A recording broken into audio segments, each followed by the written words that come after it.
ನಮಸ್ತೆ ಗೆಳೆಯರೆ, ನಾನು ನಿಮ್ಮ Satish Kumar and welcome back to 100 days life changing course. ಗೆಳೆಯರೆ, ಇವತ್ತಿಗೆ ಈ ಕೋರ್ಸಿನ 25 ದಿನಗಳು ಸಕ್ಸಸ್ಫುಲ್ ಆಗಿ ಕಂಪ್ಲೀಟ್ ಆಗಿವೆ. ನೀವೆಲ್ಲರೂ ಕೂಡ ನಾನು ಹೇಳಿದ ಎಲ್ಲ ಲೆಸನ್ಗಳನ್ನ ಸರಿಯಾಗಿ ಅರ್ಥ ಮಾಡಿಕೊಂಡು ಮತ್ತು ನಾನು ಹೇಳ್ತಾ ಇರುವ ನಿಯಮಗಳನ್ನು ಅಚ್ಚುಕಟ್ಟಾಗಿ ಪಾಲನೆ ಮಾಡ್ತಾ ಇರುವುದಕ್ಕೆ ನಿಮಗೆಲ್ಲರಿಗೂ ಕೂಡ ಥ್ಯಾಂಕ್ಸ್.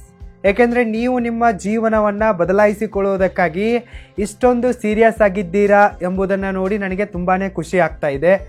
ನೀವು ಈ ಕೋರ್ಸಿಗೆ ತೋರಿಸಿದ ಪ್ರೀತಿಗೆ ನಾನು ತುಂಬಾ ಚಿರಋಣಿ ಆಗಿರುವೆ. ಇವತ್ತಿನ Q&A 2 ಸೆಷನ್ಗೆ ಸೆಲೆಕ್ಟ್ ಆದ ಪ್ರಶ್ನೆಗಳು ಇಂತಿವೆ. Let's begin. Question number 1, how to unite with God? ದೇವರನ್ನು ಸೇರೋದು ಹೇಗೆ? ಈ ಪ್ರಶ್ನೆಯನ್ನು ಕುಕಿಂಗ್ ಕನ್ನಡ ಅವರು ಕೇಳಿದ್ದಾರೆ. ನೋಡಿ ಕುಕಿಂಗ್ ಕನ್ನಡ ಅವರೇ, ದೇವರನ್ನು ಸೇರೋಕೆ ಬಹಳಷ್ಟು ದಾರಿಗಳಿವೆ. ಎಲ್ಲ ದಾರಿಗಳು ಕೂಡ ದೇವರನ್ನು ನಿಶ್ಚಿತವಾಗಿಯೂ ಸೇರುತ್ತವೆ. ಭಗವದ್ಗೀತೆಯಲ್ಲಿ ಶ್ರೀಕೃಷ್ಣ ಹೇಳುವಂತೆ ಭಕ್ತಿ ಯೋಗ, ರಾಜಯೋಗ, ಕರ್ಮಯೋಗಗಳೆಲ್ಲವೂ ಕೂಡ ದೇವರನ್ನು ಸೇರ್ತವೆ. ಸೊ ನಿಮಗೆ ಭಕ್ತಿ ಯೋಗ ಇಷ್ಟ ಇದ್ದರೆ ನೀವು ಭಕ್ತಿಯ ಮೂಲಕ ದೇವರನ್ನು ಸೇರಿ, ನಿಮಗೆ ಕರ್ಮಯೋಗ ಇಷ್ಟ ಇದ್ದರೆ ಒಳ್ಳೆ ಕೆಲಸಗಳನ್ನು ಮಾಡಿ, ಸಮಾಜಕ್ಕಾಗಿ ಬದುಕಿ, ಒಳ್ಳೊಳ್ಳೆ ಕೊಡುಗೆಗಳನ್ನು ಕೊಡಿ. ಇದರ ಮೂಲಕವೂ ಕೂಡ ನೀವು ದೇವರೊಂದಿಗೆ ಸೇರಿಕೊಳ್ಳಬಹುದು. ನನ್ನ ಸಜೆಷನ್ ಏನಪ್ಪ ಅಂತಂದರೆ, ದೇವರೊಂದಿಗೆ ಸೇರುವುದು ಹೇಗೆ ಎಂಬುದನ್ನು ಯೋಚನೆ ಮಾಡೋದನ್ನು ಬಿಟ್ಬಿಟ್ಟು ನಿಮಗೆ ಸಿಕ್ಕಿರುವ ಲೈಫನ್ನು ಸಾರ್ಥಕವಾಗಿ ಬಳಸಿಕೊಂಡು ಈ ನಮ್ಮ ಸಮಾಜಕ್ಕೆ ಇಲ್ಲವೇ ನಿಮ್ಮ ಫ್ಯಾಮಿಲಿಗೆ ಒಂದೊಳ್ಳೆ ಕೊಡುಗೆ ಕೊಟ್ಟರೆ ಸಾಕು ಅನ್ನೋದಷ್ಟೇ ಆಗಿದೆ. ಅದಕ್ಕಾಗಿಯೇ ನಾನು ಈ ಕೋರ್ಸನ್ನು ಲಾಂಚ್ ಮಾಡಿರುವೆ. ನಿಮ್ಮನ್ನೆಲ್ಲ ಸಾಧು ಸಂತರನ್ನಾಗಿ ಮಾಡೋಕ್ಕೆ ನಾನು ಈ ಕೋರ್ಸನ್ನು ಲಾಂಚ್ ಮಾಡಿಲ್ಲ. ನಾನು ನಿಮ್ಮನ್ನೆಲ್ಲ ಒಳ್ಳೆಯ ಸಂಸ್ಕಾರವಂತ ಸಂಸಾರಿಗಳಾಗಿ ಕನ್ವರ್ಟ್ ಮಾಡೋದಕ್ಕಾಗಿ ಈ 100 ಡೇಸ್ ಲೈಫ್ ಚೇಂಜಿಂಗ್ ಕೋರ್ಸನ್ನು ಕ್ರಿಯೇಟ್ ಮಾಡಿರುವೆ. ಅದಕ್ಕಾಗಿ ನೀವು ಸಂಸ್ಕಾರವಂತ ಸಂಸಾರಿಗಳಾಗಲು, ಸಕ್ಸಸ್ಫುಲ್ ವ್ಯಕ್ತಿಯಾಗಲು, ಒಳ್ಳೆಯ ವ್ಯಕ್ತಿಯಾಗಲು, ರಿಚ್ ವ್ಯಕ್ತಿಯಾಗಲು, ಸಮಾಜಕ್ಕೆ ಉಪಕಾರಿಯಾಗುವಂತಹ ವ್ಯಕ್ತಿಯಾಗಲು ಪ್ರಯತ್ನ ಪಟ್ಟರೆ ಸಾಕು. ಸೊ ಅದಾದ ನಂತರ ರಿಟೈರ್ಮೆಂಟ್ ಟೈಮಲ್ಲಿ ನೀವು ದೇವರನ್ನು ಸೇರೋ ಪ್ರಯತ್ನವನ್ನು ಮಾಡಿ. ಸದ್ಯಕ್ಕೆ ಬೇಡ. Question number 2, videos on business scams, politics, film industry, medical mafia, educational mafia etcetera. ಈ ಪ್ರಶ್ನೆಯನ್ನು ರಾಜು ಅವರು ಕೇಳಿದ್ದಾರೆ. ನೋಡಿ ರಾಜು ಅವರೇ, ಈ ಎಲ್ಲ ಟಾಪಿಕ್ಗಳ ಮೇಲೆ ಆಲ್ರೆಡಿ ನಾನು ಒಂದೊಂದು ವಿಡಿಯೋಗಳನ್ನು ಮಾಡಿರುವೆ. ನೀವು ನನ್ನ ಚಾನಲ್ನ ಪ್ಲೇಲಿಸ್ಟ್ಗೆ ಹೋಗಿ ಅಲ್ಲಿ startup India scams by BJP and Congress ಅಂತ ಸರ್ಚ್ ಮಾಡಿ ಆ ಪ್ಲೇಲಿಸ್ಟ್ ಮೇಲೆ ಕ್ಲಿಕ್ ಮಾಡಿ ನೀವೆಲ್ಲ ವಿಡಿಯೋಗಳನ್ನು ನೋಡ್ಬೋದು. ನಾನು ಸ್ಟಾರ್ಟಪ್ ಇಂಡಿಯಾ ಸ್ಕ್ಯಾಮ್ ಮೇಲೆ ಮಾತಾಡಿರುವೆ, ಸ್ಟಾಕ್ ಮಾರ್ಕೆಟ್ ಸ್ಕ್ಯಾಮ್ ಮೇಲೆ ಮಾತಾಡಿರುವೆ. ನಮ್ಮ ದೇಶದಲ್ಲಿ ಟ್ಯಾಲೆಂಟ್ಗೆ ಬೆಲೆ ಇಲ್ಲ, ಬರೀ ದುಡ್ಡಿಗೆ ಬೆಲೆ ಇದೆ, ಪವರ್ಗೆ ಬೆಲೆ ಇದೆ. ಸೊ ನಮಗಿಲ್ಲ, ಒಳ್ಳೆ ಟ್ಯಾಲೆಂಟ್ಗಳಿಗಿಲ್ಲ ಅನ್ನೋ ಒಂದು ವಿಡಿಯೋದಲ್ಲಿ ನಾನು ಫಿಲಮ್ ಇಂಡಸ್ಟ್ರಿಯ ಬಗ್ಗೆ, ಕ್ರಿಕೆಟ್ನ ಬಗ್ಗೆ, ಮೆಡಿಕಲ್ ಫೀಲ್ಡ್ನ ಬಗ್ಗೆ, ಪೊಲಿಟಿಕ್ಸ್ನ ಬಗ್ಗೆ ಎಲ್ಲದರ ಮೇಲೂ ಕೂಡ ಚರ್ಚೆ ಮಾಡಿರುವೆ. ಬಡವರ ಬಿಟ್ಟಿ ಭಾಗ್ಯಗಳ ಮೇಲೂ ಕೂಡ ಚರ್ಚೆ ಮಾಡಿರುವೆ, ಶ್ರೀಮಂತರ ಬಿಟ್ಟಿ ಭಾಗ್ಯಗಳ ಮೇಲೂ ಕೂಡ ಚರ್ಚೆ ಮಾಡಿರುವೆ. ನಾನಂತೂ ಪೊಲಿಟಿಕಲಿ ನ್ಯೂಟ್ರಲ್ ಆಗಿರುವೆ. ನನ್ನ ದೃಷ್ಟಿಯಲ್ಲಿ ಎಲ್ಲ ಪೊಲಿಟಿಕಲ್ ಪಾರ್ಟಿಗಳು ಕೂಡ ಯೂಸ್ಲೆಸ್ ಆಗಿವೆ, ಕಚಡಗಳೇ ಆಗಿವೆ. ಸೊ ಅದಕ್ಕಾಗಿ ನಾನು ಎಲ್ಲದರ ಮೇಲೂ ಕೂಡ ನ್ಯೂಟ್ರಲ್ ಆಗಿನೇ ಮಾತಾಡಿರುವೆ. ಸೊ ನಿಮಗೆ ಇನ್ನೂ ಪರ್ಟಿಕ್ಯುಲರ್ಗಾಗಿ ಯಾವುದಾದ್ರೂ ಒಂದು ಸ್ಕ್ಯಾಮ್ನ ಮೇಲೇ ವಿಡಿಯೋ ಬೇಕಂತಂದರೆ ಹೇಳಿ, ಅದರ ಮೇಲೆ ನಾನು ರಿಸರ್ಚ್ ಮಾಡುವೆ. Question number 3, how to become good investor in 2 years? ಒಬ್ಬ ಒಳ್ಳೆ ಇನ್ವೆಸ್ಟರ್ ಆಗಬೇಕಂತಂದರೆ ಎಲ್ಲದಕ್ಕಿಂತ ಮುಖ್ಯವಾಗಿ ನಿಮ್ಮ ಹತ್ರ ತಾಳ್ಮೆ ಇರಬೇಕು. ಟ್ರೇಡರ್ಗಳು ಜಾಸ್ತಿ ಹಣವನ್ನು ಹೇಗೆ ಕಳ್ಕೊತಾರಪ್ಪ ಅಂತಂದರೆ ಅವ್ರ ಹತ್ರ ತಾಳ್ಮೆ ಇಲ್ಲ. ಅವರು ಇವತ್ತೇ ನನಗೆ ಪ್ರಾಫಿಟ್ ಬರಲಿ, ಈಗಲೇ ನನಗೆ ಪ್ರಾಫಿಟ್ ಬರಲಿ ಅಂಥೇಳಿ ಆತುರಪಟ್ಟು ತಮ್ಮ ಕ್ಯಾಪಿಟಲನ್ನು ಕಳ್ಕೊತಾರೆ, ಸ್ಟಾಕ್ ಮಾರ್ಕೆಟನ್ನೇ ಬಿಟ್ಟು ದೂರ ಓಡಿ ಹೋಗ್ಬಿಡ್ತಾರೆ. ಬಟ್ ಒಬ್ಬ ಇಂಟೆಲಿಜೆಂಟ್ ಇನ್ವೆಸ್ಟರ್ ಏನು ಮಾಡ್ತಾನಪ್ಪ ಅಂತಂದರೆ ಎಲ್ಲದಕ್ಕಿಂತ ಮೊದಲು ತಾಳ್ಮೆಯನ್ನು ಬೆಳೆಸಿಕೊಳ್ತಾನೆ. ಸ್ಟಾಕ್ ಮಾರ್ಕೆಟ್ನ ಬಗ್ಗೆ ಯೂಟ್ಯೂಬರ್ಸ್ಗಳನ್ನು ಫಾಲೋ ಮಾಡೋದನ್ನು ಬಿಟ್ಟು, ನ್ಯೂಸನ್ನು ಫಾಲೋ ಮಾಡೋದನ್ನು ಬಿಟ್ಟು ಸ್ವತಃ ತಾನೇ ಫಂಡಮೆಂಟಲ್ ಅನಾಲಿಸಿಸನ್ನು ಮಾಡ್ತಾನೆ. ಕಂಪನಿಗಳ ಬಗ್ಗೆ ರಿಸರ್ಚ್ ಮಾಡ್ತಾನೆ, ಕಂಪನಿಯ ಓನರ್ಗಳ ಬಗ್ಗೆನೂ ಕೂಡ ರಿಸರ್ಚ್ ಮಾಡ್ತಾನೆ. ಮಾರ್ಕೆಟ್ನಲ್ಲಿರುವ ರೂಮರ್ಸ್ಗಳಿಂದ ದೂರ ಬಂದು ರಿಯಾಲಿಟಿ ಏನಿದೆ ಅನ್ನೋದನ್ನು ನೋಡ್ತಾನೆ. ಮತ್ತು ಎಮರ್ಜೆನ್ಸಿ ಫಂಡನ್ನು ಬಿಲ್ಡ್ ಮಾಡ್ತಾನೆ. ನನಗೆ ಇನ್ಕಮ್ ಬರದೇ ಇದ್ದರೂ ಕೂಡ 1 ವರ್ಷ ನನ್ನ ಫ್ಯಾಮಿಲಿ ನಡಿಬೇಕು ಸೇಫಾಗಿ ಅನ್ನೋ ಥರ ಒಂದು ಸೇಫ್ ಫಂಡನ್ನು ಬಿಲ್ಡ್ ಮಾಡಿ ಅದನ್ನು ಇಟ್ಕೊಂಡ್ಬಿಟ್ಟು ಅನಂತರ ಮಿಕ್ಕ ಹಣದಿಂದ ಆತ ಇನ್ವೆಸ್ಟ್ಮೆಂಟ್ ಜರ್ನಿಯನ್ನು ಶುರು ಮಾಡ್ತಾನೆ. ಆತ ಯಾವತ್ತೂ ಕೂಡ ಸಾಲ ಮಾಡಿ ಇನ್ವೆಸ್ಟ್ಮೆಂಟನ್ನು ಮಾಡಲ್ಲ. ಸ್ವಂತ ದುಡಿಮೆಯನ್ನು ಸೇವ್ ಮಾಡಿಯೇ ಒಂದು ಬಜೆಟನ್ನು ಒಗ್ಗೂಡಿಸಿಕೊಂಡು ಇನ್ವೆಸ್ಟ್ಮೆಂಟನ್ನು ಮಾಡ್ತಾನೆ. ಸೊ ಈ ರೀತಿ ನೀವು ಎಲ್ಲ ಒಂದು ಕ್ವಾಲಿಟೀಸ್ಗಳನ್ನು ಬೆಳೆಸಿಕೊಂಡು ಕರೆಕ್ಟಾಗಿ ಇನ್ವೆಸ್ಟ್ಮೆಂಟ್ ಮಾಡೋದನ್ನು ಕಲಿತರೆ ನೀವು ಕೂಡ ಒಬ್ಬ ಒಳ್ಳೆ ಇನ್ವೆಸ್ಟರ್ ಆಗ್ಬೋದು. ಸೊ ನೀವು ಒಳ್ಳೆ ಇನ್ವೆಸ್ಟರ್ ಆಗಬೇಕು ಅಂತ ಅಂದ್ಕೊಂಡಿದ್ರೆ ಬೆಂಜಮಿನ್ ಗ್ರಾಹಮ್ ಅವರು ಬರೆದ ದ ಇಂಟೆಲಿಜೆಂಟ್ ಇನ್ವೆಸ್ಟರ್ ಬುಕ್ಕನ್ನು ಒಂದು ಸರ್ತಿ ಓದಿ. ಅದರಲ್ಲಿ ನಿಮಗೆ ವ್ಯಾಲ್ಯೂ ಇನ್ವೆಸ್ಟ್ಮೆಂಟಿನ ಮಹತ್ವ ಏನಿದೆ, ಲಾಂಗ್ ಟರ್ಮ್ ಇನ್ವೆಸ್ಟ್ಮೆಂಟಿನ ಮಹತ್ವ ಏನಿದೆ ಅಂತ ಗೊತ್ತಾಗುತ್ತೆ. ಮಾರ್ಕೆಟ್ನ ಮೂಡ್ ಹೆಂಗಿರುತ್ತೆ ಅನ್ನೋದು ಗೊತ್ತಾಗುತ್ತೆ. ಸೊ ಈ ರೀತಿ ನೀವು ಸ್ಕಿಲ್ಗಳನ್ನು ಬೆಳೆಸಿಕೊಳ್ಳಿ, ಖಂಡಿತವಾಗಿಯೂ ಓರ್ವ ಒಳ್ಳೆ ಇನ್ವೆಸ್ಟರ್ ಆಗೇ ಆಗ್ತೀರಾ. Question number 4, what is life? ಜೀವನ ಅಂದರೆ ಏನು? ಈ ಪ್ರಶ್ನೆಯನ್ನು ಮಿಸ್ಟರ್ ಅಲ್ತಾಫ್ ಅವರು ಕೇಳಿದ್ದಾರೆ. ಮಿಸ್ಟರ್ ಅಲ್ತಾಫ್ ಅವರೇ, ನಿಮಗೆ ನಿಜ ಹೇಳ್ಬೇಕಂತಂದರೆ ಲೈಫ್ ಈಸ್ ನಥಿಂಗ್. ಈ ಜೀವನ ಶೂನ್ಯವಾಗಿದೆ. ಈ ದೇವರು ನಮಗೆ 0 ಕೊಟ್ಬಿಟ್ಟಿದ್ದಾನೆ. ನಿನಗೆ ಹೆಂಗೆ ಬಳಸ್ಕೊಳ್ಳೋದಿದೇನೋ ಹಾಗೆ ಬಳಸ್ಕೊ. ನಾನಂತೂ ಎಲ್ಲರಿಗೂ ಕೂಡ ಸರ್ವ ಸಮನಾಗಿ ಏನೇನು ಕೊಡಬೇಕು ಅದನ್ನೆಲ್ಲ ಕೊಟ್ಟಿರುವೆ. ನಾನು ನಿನಗೆ ಖಾಲಿ ಹಾಳೆ ಕೊಟ್ಟಿರುವೆ. ನಿನ್ನ ಭವಿಷ್ಯವನ್ನು ಹೆಂಗೆ ಬರ್ಕೋತೀವೋ ಹಂಗೆ ಬರ್ಕೋ ಅಂದ್ಬಿಟ್ಟಿದ್ದಾನೆ. ನಿಮ್ಮ ಹಣೆ ಬರಹವನ್ನು ಆ ಬ್ರಹ್ಮ ಬರೆಯಲ್ಲ. ನಿಮ್ಮ ಹಣೆ ಬರಹವನ್ನು ನೀವೇ ಬರೆದುಕೊಳ್ತೀರಾ. ನೀವು ಹೆಂಗೆ ಯೋಚನೆ ಮಾಡ್ತೀರೋ ಹಾಗೆ ಆಗ್ತೀರಾ. ನೀವು ಒಳ್ಳೆಯದನ್ನು ಮಾಡೋಕ್ಕೆ ಸ್ಟಾರ್ಟ್ ಮಾಡಿದರೆ ನಿಮಗೆ ಒಳ್ಳೆಯದಾಗೋಕ್ಕೆ ಶುರುವಾಗುತ್ತೆ, ಕೆಟ್ಟದ್ದನ್ನು ಮಾಡಿದರೆ ಕೆಟ್ಟದಾಗೋಕ್ಕೆ ಶುರುವಾಗುತ್ತೆ. ನೀವು ಯಾವ ರೀತಿ ಸ್ಮಾರ್ಟ್ ಗೋಲ್ಗಳನ್ನು ಸೆಟ್ ಮಾಡ್ತೀರಾ, ಯಾವ ರೀತಿ ಕನಸುಗಳನ್ನು ಕಾಣ್ತೀರಾ, ಯಾವ ರೀತಿಯಾಗಿ ಆಲೋಚನೆಗಳನ್ನು ಇಟ್ಕೋತೀರಾ ಅನ್ನೋದರ ಮೇಲೆ ನಿಮ್ಮ ಲೈಫು ಏನಂತ ಡಿಸೈಡ್ ಆಗುತ್ತೆ. ನೀವು ನಿಮ್ಮ ಲೈಫಲ್ಲಿ ಏನೂ ಗೋಲ್ಗಳನ್ನೇ ಸೆಟ್ ಮಾಡದಿದ್ರೆ ನಿಮ್ಮ ಲೈಫು ಏನೂ ಇರಲ್ಲ, ಆರ್ಡಿನರಿ ಇರುತ್ತೆ. ಮಿಕ್ಕವ್ರು ಹೆಂಗೆ ಇದ್ದು ಸತ್ತಂತೆ ಬದುಕಿ ಸತ್ತೋಗ್ಬಿಡ್ತಾ ಇದ್ದಾರೋ ನೀವು ಕೂಡ ಹಾಗೆ ಆಗ್ತೀರಾ. ಬಟ್ ಯಾವಾಗ ನೀವು ಸ್ಪೆಷಲ್ ಆಗಿರುವ ಸ್ಮಾರ್ಟ್ ಗೋಲ್ಗಳನ್ನು ಸೆಟ್ ಮಾಡ್ತೀರೋ, ದೊಡ್ಡ ದೊಡ್ಡ ಕನಸುಗಳನ್ನು ಕಾಣ್ತಿರೋ, ದೊಡ್ಡ ದೊಡ್ಡ ಆಸೆ ಆಕಾಂಕ್ಷೆಗಳನ್ನು ಇಟ್ಕೊಂಡು ಅದಕ್ಕಾಗಿ ಪ್ರಾಮಾಣಿಕವಾಗಿ ದುಡಿತಿರೋ, ಆವಾಗ ನಿಮ್ಮ ಲೈಫ್ ಒಂದು ನೆಕ್ಸ್ಟ್ ಲೆವೆಲ್ಗೆ ಹೋಗುತ್ತೆ, ಎಕ್ಸ್ಟ್ರಾಡಿನರಿ ಆಗತ್ತೆ. ಸೊ ಈ ಲೈಫ್ ಹೆಂಗಿದೆಯಪ್ಪ ಅಂತಂದರೆ ನನ್ನ ಪ್ರಕಾರ 0 ಇದೆ. Life is nothing. ಹುಟ್ಟುವಾಗಲೂ ಕೂಡ ನೀವು ಏನನ್ನು ಕೂಡ ತೆಗೆದುಕೊಂಡು ಬರಲ್ಲ, ಸಾಯುವಾಗಲೂ ಕೂಡ ಏನನ್ನು ಕೂಡ ತೆಗೆದುಕೊಂಡು ಹೋಗಲ್ಲ. ಈ ಹುಟ್ಟು ಸಾವುಗಳ ಮಧ್ಯೆ ನೀವೇನು ಮಾಡ್ತೀರಾ ಅನ್ನೋದ್ರ ಮೇಲೆ ನಿಮ್ಮ ಲೈಫ್ ಡಿಸೈಡ್ ಆಗುತ್ತೆ. ನೀವು ಹೆಂಗೆ ಬೇಕೋ ಹಂಗೆ ಬದುಕಬಹುದು. ಸೊ ಅದಕ್ಕಾಗಿ ನೀವು ನಿಮ್ಮ ಲೈಫಿನ ಜವಾಬ್ದಾರಿಯನ್ನು ತೆಗೆದುಕೊಳ್ಳಬೇಕು. ಈ ಜಗತ್ತಿನಲ್ಲಿ ಮೋಸ್ಟ್ ಆಫ್ ದ ಜನರ ಪರಿಸ್ಥಿತಿ ಏನಾಗಿದೆಯಪ್ಪ ಅಂತಂದರೆ ಅರ್ಜುನನಂತಾಗಿದೆ. ನಿಮಗೆ ಏನು ಮಾಡಬೇಕನ್ನೋದು ಗೊತ್ತು, ಯಾಕೆ ಮಾಡಬೇಕನ್ನೋದು ಕೂಡ ಗೊತ್ತು, ಹೇಗೆ ಮಾಡಬೇಕನ್ನೋದು ಕೂಡ ಗೊತ್ತು. ಬಟ್ ಒಂದೇ ಒಂದು ಏನಿಲ್ಲಪ್ಪ ಅಂದರೆ ಮಾಡೋ ಮನಸ್ಸಿಲ್ಲ, ಮಾಡೋಕ್ಕೆ ಮೋಟಿವೇಶನ್ ಬರಲ್ಲ. ಸೊ ಅದಕ್ಕಾಗಿಯೇ ನಿಮಗೆ ಹೀಗೆ ಅನ್ಸೋಕ್ಕೆ ಸ್ಟಾರ್ಟ್ ಆಗತ್ತೆ. ಅದಕ್ಕಾಗಿ ಈ ಪ್ರಶ್ನೆಯನ್ನು ನೀವು ಯಾವತ್ತೂ ಕೂಡ ಯಾರಿಗೂ ಕೇಳೋಕೆ ಹೋಗಬೇಡಿ, ಜೀವನ ಅಂದರೆ ಏನು ಅಂಥೇಳಿ. ಈ ಜೀವನ ನಿಮ್ಮದಿದೆ, ನೀವೇ ಹೆಂಗೆ ಬೇಕೋ ಹಂಗೆ ರೂಪಿಸ್ಕೊಳ್ಳಿ. ಇನ್ನೊಂದು ಪ್ರಶ್ನೆಯನ್ನು ಯಾರಿಗೂ ಕೇಳೋಕೆ ಹೋಗಬೇಡಿ. ಆ ಪ್ರಶ್ನೆ ಯಾವುದಪ್ಪ ಅಂತಂದರೆ ನಾನು ಏನು ಮಾಡಲಿ ಅನ್ನೋದನ್ನು ಯಾರಿಗೂ ಕೇಳೋಕೆ ಹೋಗಬೇಡಿ. ನೀವೇನು ಮಾಡಬೇಕು ಅನ್ನೋದನ್ನು ನೀವೇ ಡಿಸೈಡ್ ಮಾಡಿ. Question number 5, how to create an online course? ಈ ಪ್ರಶ್ನೆಯನ್ನು ಲೀಡರ್ ಸಂಜಯ್ ಕುಮಾರ್ ಅವರು ಕೇಳಿದ್ದಾರೆ. ನೋಡಿ ಸಂಜಯ್ ಅವರೇ, ಆನ್ಲೈನ್ ಕೋರ್ಸ್ ಮಾಡುವುದು ತುಂಬಾ ಈಸಿಯಾಗಿದೆ. ಮೊದಲೇದಾಗಿ ನೀವು ಆನ್ಲೈನಲ್ಲಿ ಕೋರ್ಸ್ ಮಾಡಿ, ಇಲ್ಲವೇ ಆಫ್ಲೈನಲ್ಲಿ ಕೋರ್ಸ್ ಮಾಡಿ. ನಿಮ್ಮ ಹತ್ರ ಯಾವುದಾದ್ರೂ ಒಂದು ಸ್ಪೆಷಲ್ ಸ್ಕಿಲ್ ಇರಲೇಬೇಕು.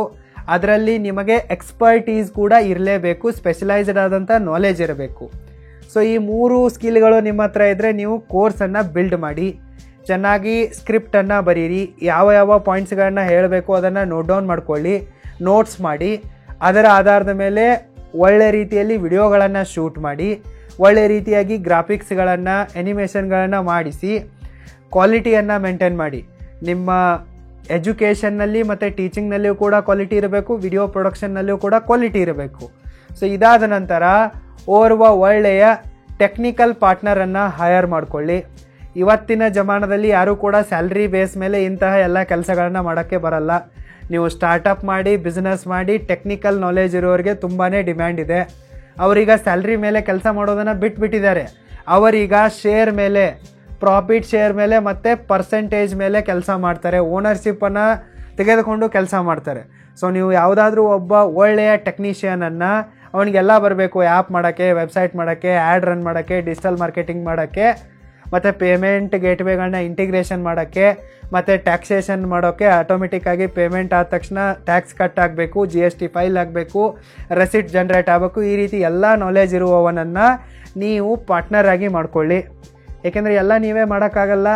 No one is 100% perfect. ನೀವೆಲ್ಲ ಮಾಡ್ತೀನಿ ಅಂದರೆ ನಿಮ್ಮ ಕೈಯಿಂದ ಏನೂ ಮಾಡೋಕ್ಕಾಗಲ್ಲ. ನೀವು ಏನು ಬೇಕಾದರೂ ಮಾಡ್ಬೋದು, ಆದರೆ ಎಲ್ಲ ಮಾಡೋಕ್ಕಾಗಲ್ಲ. You can do anything but not everything ಅನ್ನೋದನ್ನು ಅರ್ಥ ಮಾಡ್ಕೊಳ್ಳಿ. ಓರ್ವ ಒಳ್ಳೆಯ ಟೆಕ್ನಿಕಲ್ ಪಾರ್ಟ್ನರನ್ನು ಸೆಲೆಕ್ಟ್ ಮಾಡ್ಕೊಳ್ಳಿ ಮತ್ತು ನಿಮ್ಮ ಕೋರ್ಸನ್ನು ಬಿಲ್ಡ್ ಮಾಡಿ ಮತ್ತು ಲಾಂಚ್ ಮಾಡಿ. ಯೂಟ್ಯೂಬ್ ಇದಕ್ಕೆ ಬೆಸ್ಟ್ ಆಗಿದೆ. ಸೊ ನೀವು ಯೂಟ್ಯೂಬಲ್ಲಿ ಕೂಡ ನಿಮ್ಮದೇ ಆದ ಕೋರ್ಸ್ಗಳನ್ನು ಲಾಂಚ್ ಮಾಡ್ಬೋದು. ಈಗ ಯೂಟ್ಯೂಬ್ ಎಜುಕೇಷ್ನಲ್ ಪ್ಲ್ಯಾಟ್ಫಾರ್ಮ್ ಆಗಿ ಫುಲ್ಲಿ ಕನ್ವರ್ಟ್ ಆಗುತ್ತೆ. ಇನ್ನೊಂದು 2 ವರ್ಷದಲ್ಲಿ ಯೂಟ್ಯೂಬಲ್ಲಿ ಫ್ರೀ ಆದ ವಿಡಿಯೋಗಳು ನೋಡೋಕ್ಕೆ ಸಿಗಲ್ಲ.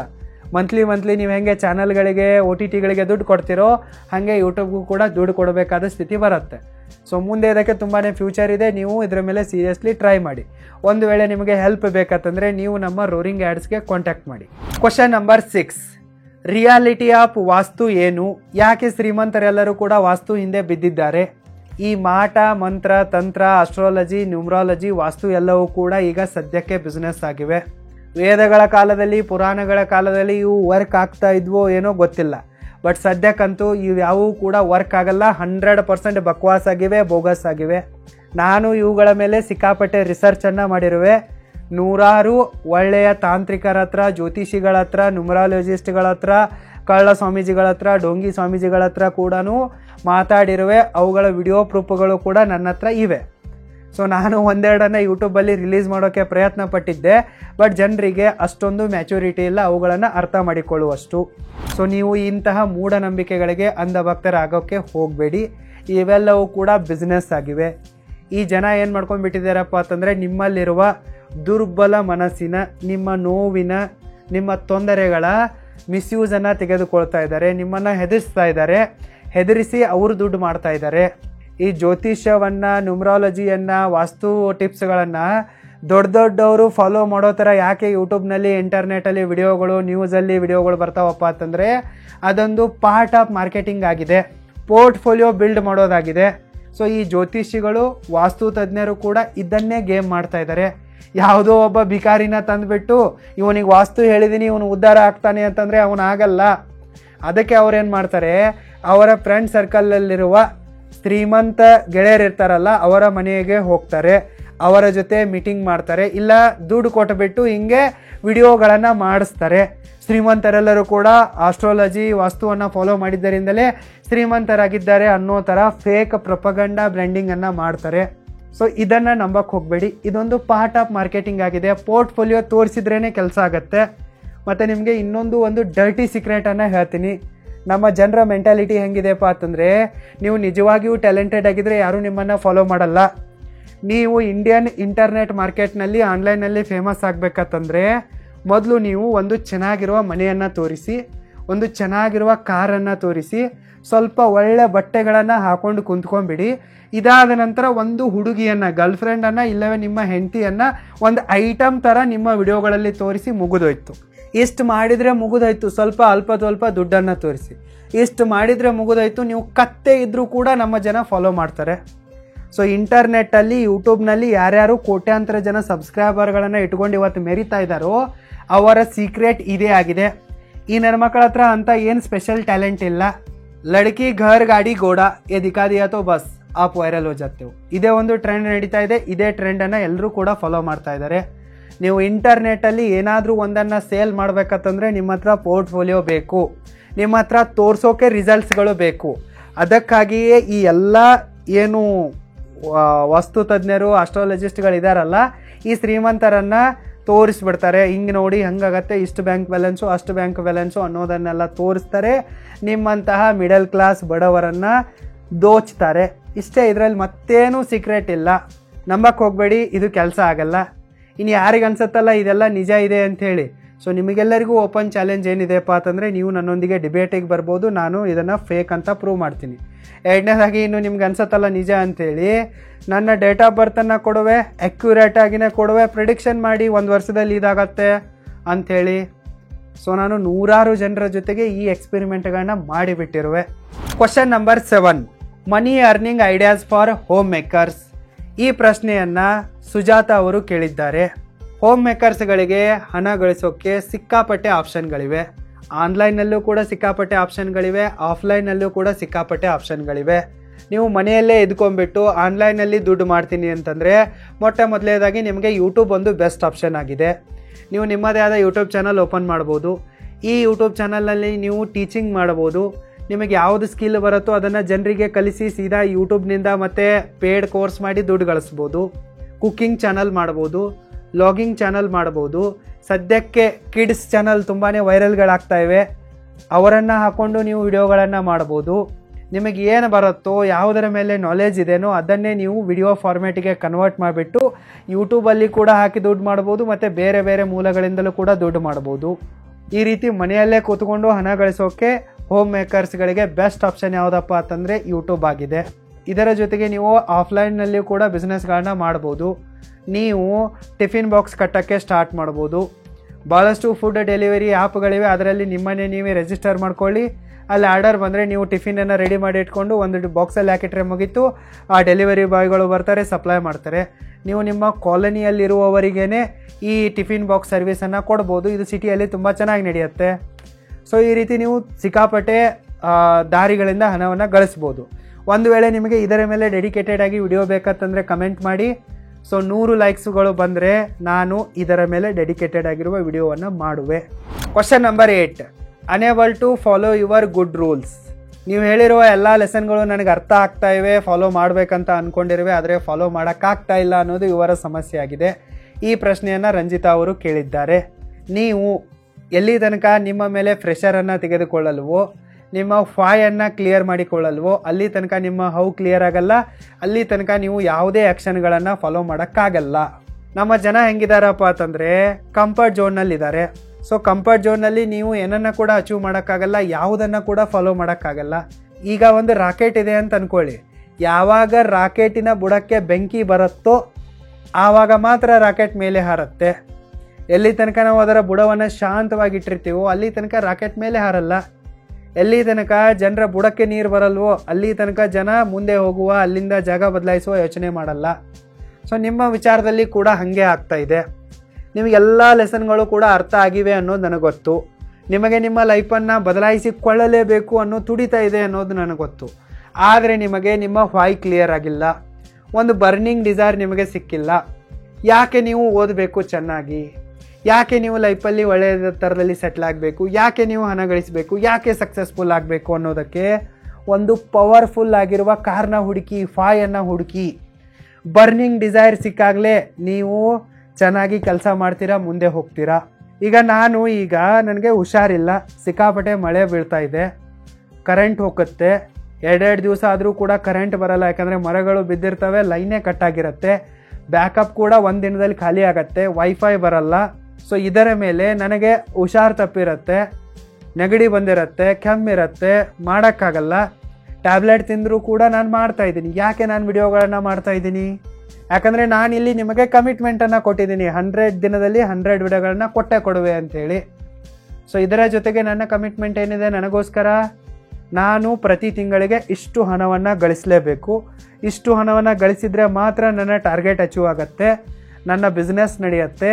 ನನ್ನ ಎಲ್ಲ ಖರ್ಚುಗಳು, ರೂಮ್ ರೆಂಟ್ಗಳು, ಆಫೀಸ್ ರೆಂಟ್ಗಳು, ಮನೆಯ ರೆಂಟ್ಗಳು, ಕಾರಿನ ಖರ್ಚು, ಎಂಪ್ಲಾಯಿಗಳ ಖರ್ಚು, ಟೀಮ್ ಮೆಂಬರ್ಗಳ ಖರ್ಚು ಮತ್ತು ಮೇಲೆ ನನ್ನ ಟ್ರಾವೆಲ್ ಖರ್ಚು, ಇದೆಲ್ಲವನ್ನು ನಿಭಾಯಿಸಬೇಕಂತಂದರೆ ನಾನು ದುಡಿಲೇಬೇಕು.